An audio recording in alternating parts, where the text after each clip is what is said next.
সামনে কেউ ভিতরে ঢুকে নয় মায়েদের দেখা যাচ্ছে না।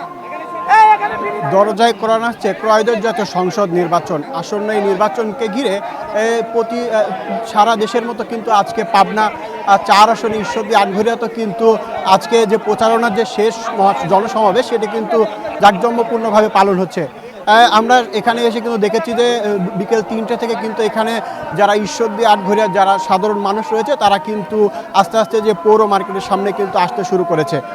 আমরা এখানে যদি আপনাদের দেখাই এখানে কিন্তু দুপুর 3টা থেকে কিন্তু যারা সাধারণ মানুষ রয়েছে তারা কিন্তু ছোট ছোট মিছিল নিয়ে কিন্তু যে জনসমাবেশ এখানে কিন্তু আসতে শুরু করেছে।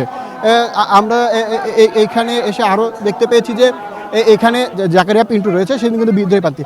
আমরা তার থেকে জানার চেষ্টা করব আসলে আপনারা জয়ের ব্যাপারে কতটুকু আশাবাদী এবং আইন শৃঙ্খলার পরিস্থিতি কেমন দেখছেন?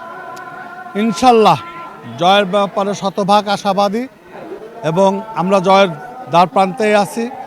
মানুষের যতটুকু আগ্রহ, তাদের যে মতামত, তাদের যে গুঞ্জন, সুষ্ঠুভাবে যে পরিবেশ আইন শৃঙ্খলা এখন পর্যন্ত আছে এটা যদি বজায় থাকে ইনশাল্লাহ আগামী 12ই ফেব্রুয়ারিতে মোটরসাইকেল প্রতীকের পক্ষে একটা ভোট বিপ্লব ঘটবে।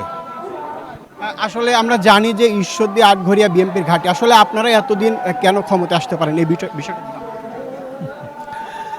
আসলে কি বলবো, আমরা 91 সালে সাংগঠনিক অনেক দুর্বলতা সত্ত্বেও আমরা এই সিটটা বিএনপি ধানের শীষে বিজয় হয়েছি, কিন্তু 96 সালে আওয়ামী লীগের পরিত্যক্ত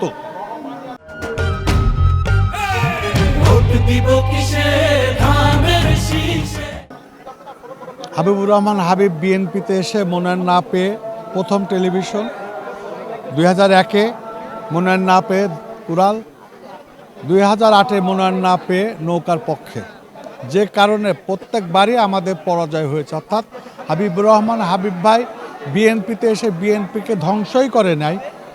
ধানের শীষের ক্ষেতে যে আগুন ধরিয়েছে সেই আগুন এখন পর্যন্ত নিভছে না, তবে আশা করি আগামী 12ই ফেব্রুয়ারি পরে আগুন নিভে যাবে। আসলে ঈশ্বরদী আটঘরিয়া মানুষকে কোনো সাধারণ জনগণকে আপনি কোনো বার্তা দিতে চান কিনা? হ্যাঁ, অবশ্যই বার্তা দিতে চাই। আমি ঈশ্বরদী আটঘরিয়ার দলমল নির্বিশেষে, জাতি বর্ণ নির্বিশেষে একটি কথাই বলতে চাই, আমার প্রতি আস্থা রাখুন, ভরসা রাখুন। আমরা একটি নতুন ধারার রাজনীতি, আমরা সহ অবস্থান নিয়ে আমরা আটঘরিয়া ঈশ্বরদীর মানুষ বসবাস করব, যেখানে কোনো ভেদাভেদ, কোনো বৈষম্য, কোনো হানাহানি, চাঁদাবাজি, রাহাজানি, খুন খারাপি কিচ্ছু থাকবে না ইনশাল্লাহ। জি, আপনারা এতক্ষণ শুনছিলেন পাবনা ঈশ্বরদী আটঘরিয়া 4 আসনের যিনি বিএনপি থেকে যে প্রার্থী রয়েছে জাকারিয়া পিন্টু মোটরসাইকেল প্রতীকে আজ কিন্তু এখানে জনসমাবেশ অনুষ্ঠিত হয়েছে। তো সব মিলিয়ে এই ছিল আমার কাছে পাবনা থেকে নির্বাচন প্রচারণা নিয়ে সর্বশেষ।